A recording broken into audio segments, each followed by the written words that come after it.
എല്ലാവർക്കും പുതിയൊരു വീഡിയോ ക്ലാസ്സിലേക്ക് സ്വാഗതം. നമ്മൾ നോക്കാൻ പോകുന്നത് നമ്മളുടെ ഇനി വരുന്ന ക്രിസ്മസ് എക്സാമിൻ്റെ ഹ്യൂമാനിറ്റീസ് +2 ഹ്യൂമാനിറ്റീസ് പോർഷൻസ് ആണ്.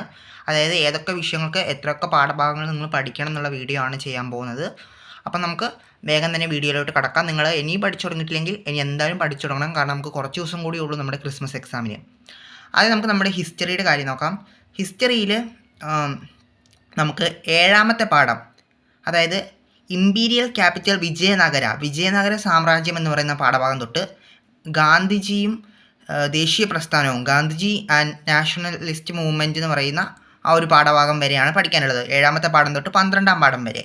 അതോടൊപ്പം തന്നെ നിങ്ങൾ 1ാമത്തെ പാഠം മുതൽ 6ാം പാഠം വരെയും, അതായത് ഓണപരീക്ഷയുടെ പോർഷൻസും ഇതിനോടൊപ്പം പഠിച്ചിട്ടുണ്ടാവണം. അപ്പോൾ ഹിസ്റ്ററിക്ക് 7ാം പാഠം മുതൽ 12ാം പാഠം വരെയും അതോടൊപ്പം തന്നെ നിങ്ങൾ ഓണപരീക്ഷയുടെ പോർഷൻസും നോക്കിയിട്ടുണ്ടാവണം. ഇനി എക്കണോമിക്സിൻ്റെ കാര്യം നോക്കുകയാണെങ്കിൽ, എക്കണോമിക്സ് നിങ്ങൾക്കറിയാം, മൈക്രോ എക്കണോമിക്സും ഉണ്ട്, മാക്രോ എക്കണോമിക്സും ഉണ്ട്. മൈക്രോ എക്കണോമിക്സിൻ്റെ 4ഉം 5ഉം പാഠങ്ങളും മാക്രോ എക്കണോമിക്സിൻ്റെ 2, 3, 4 പാഠങ്ങളും നിങ്ങൾ ഉറപ്പായിട്ട് നോക്കിയിട്ടുണ്ടാവണം. മൈക്രോ എക്കണോമിക്സ് 4ാം പാഠം, അതായത് എന്താണ്, പെർഫെക്റ്റ് കോമ്പറ്റീഷൻ, സമ്പൂർണ്ണ കിടമത്സരവും, പിന്നെ 5ാമത്തെ ചാപ്റ്റർ ആയിട്ടുള്ള മാർക്കറ്റ് ഇക്വിലിബ്രിയം, കമ്പോള സന്തുലിതാവസ്ഥയും, പിന്നെ മാക്രോ എക്കണോമിക്സിൻ്റെ 2, 3, 4 ചാപ്റ്റേഴ്സും നോക്കിയിട്ടുണ്ടാവണം. അതോടൊപ്പം തന്നെ എക്കണോമിക്സിൻ്റെ ഓണം പോർഷൻസും നോക്കിയിട്ടുണ്ടാവണം. ഇനി പൊളിറ്റിക്കൽ സയൻസ് ആണെങ്കിൽ നമ്മുടെ 7ാമത്തെ പാഠമായിട്ടുള്ള നമ്മുടെ ജനകീയ പ്രസ്ഥാനങ്ങൾ, പോപ്പുലർ മൂവ്മെൻറ്റ്സിൻ്റെ പാഠങ്ങൾ നോക്കണം.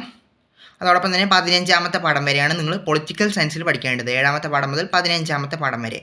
ഇനി സോഷ്യോളജിയിൽ നോക്കുകയാണെങ്കിൽ 6ാമത്തെ പാഠം മുതൽ 12ാമത്തെ പാഠം വരെയാണ് സോഷ്യോളജിയിൽ നിങ്ങൾ പഠിക്കേണ്ടത്. ഇംഗ്ലീഷിൽ ദ 3 വീൽഡ് റെവല്യൂഷൻ മുതൽ this is going to hurt a little bit എന്ന് പറയുന്ന ആ ഒരു പാഠഭാഗം വരെയാണ് നോക്കേണ്ടത്. അപ്പം നിങ്ങളിത് ഇനി വരുന്ന ദിവസങ്ങളിൽ നിങ്ങൾക്ക് ഓരോരോ വിഷയത്തിൻ്റെ ഇമ്പോർട്ടൻ്റ് ആയിട്ടുള്ള ടോപ്പിക്സ് പറഞ്ഞു തരും. ആ ടോപ്പിക്സ് നിങ്ങൾ നന്നായിട്ട് പഠിച്ചാൽ അവിടെ നിന്ന് വരുന്ന ഏതൊരു ക്വസ്റ്റ്യനും നിങ്ങൾക്ക് ആൻസർ ചെയ്യാൻ പറ്റുന്നതേ ഉള്ളൂ. അപ്പോൾ നമുക്ക് അടുത്തൊരു വീഡിയോ ആയിട്ട് കാണാം.